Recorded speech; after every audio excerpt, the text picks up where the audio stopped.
पश्चिम बंगाल की राजनीति में एक बार फिर सियासी तापमान बढ़ता हुआ नजर आ रहा है। विधानसभा चुनाव में हार के बाद पूर्व मुख्यमंत्री ममता बनर्जी ने पहली बार बड़े सार्वजनिक मंच से अपनी ताकत दिखाई और बीजेपी पर जमकर हमला बोला। कोलकाता में धरने पर बैठी ममता बनर्जी ने बेहद आक्रामक अंदाज में कहा कि वे तब तक चैन से नहीं बैठेंगी जब तक बीजेपी को हटा नहीं देती। कोलकाता के वाई चैनल पे आयोजित इस धरने के दौरान ममता बनर्जी ने कहा, मैं तब तक नहीं मरूंगी जब तक तुम लोगों को हटाऊंगी नहीं। उन्होंने अपने समर्थकों को संबोधित करते हुए कहा कि या तो हम लड़ेंगे या फिर मरेंगे।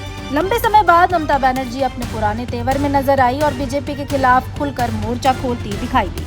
अपने संबोधन में ममता बनर्जी ने दावा किया कि बीजेपी अध्यक्ष कई बार उनसे मदद मांगने के लिए फोन करते थे। उन्होंने कहा कि उन्होंने कभी इस बात को मीडिया के सामने नहीं रखा।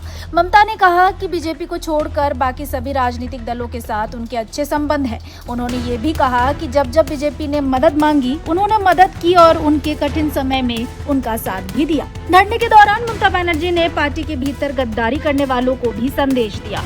टीएमसी की बैठकों से गायब रहने वाले विधायकों की ओर इशारा करते हुए उन्होंने कहा कि जो लोग पार्टी से गद्दारी कर रहे हैं उनके लिए वे यही कहेंगे कि ईश्वर अल्लाह तेरे नाम सबको सम्मति दे भगवान। ममता बनर्जी ने अपने भतीजे और पार्टी नेता अभिषेक बनर्जी पर हुए हमले का भी जिक्र किया। उन्होंने कहा कि अगर उस दिन पत्थर अभिषेक के सिर पर लग गया होता तो उनकी मौके पर ही मौत हो जाती। इस बयान के जरिए उन्होंने पार्टी नेताओं पर हो रहे कथित हमलों को गंभीर बताते हुए चिंता जताई।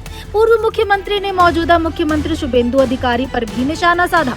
उन्होंने कहा कि आज बीजेपी के पुराने लोगों के पास शक्ति नहीं है, बल्कि दूसरी पार्टियों से आए लोगों के पास ज्यादा ताकत है। साथ ही उन्होंने कार्यकर्ताओं से अपील की कि जहां जहां मनीषियों की प्रतिमाएं स्थापित है वहां जाकर उन्हें माल्यार्पण करें।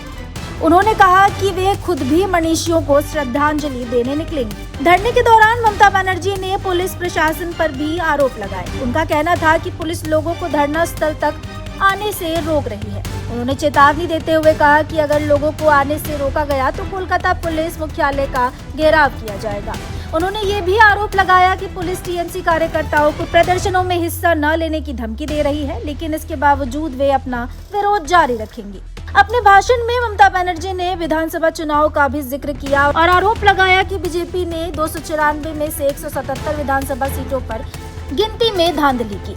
बता दें कि रानी रासमणी एवेन्यू के वाई चैनल पर चल रहे इस धरने में टीएमसी के कई विधायक और सांसद भी शामिल हैं।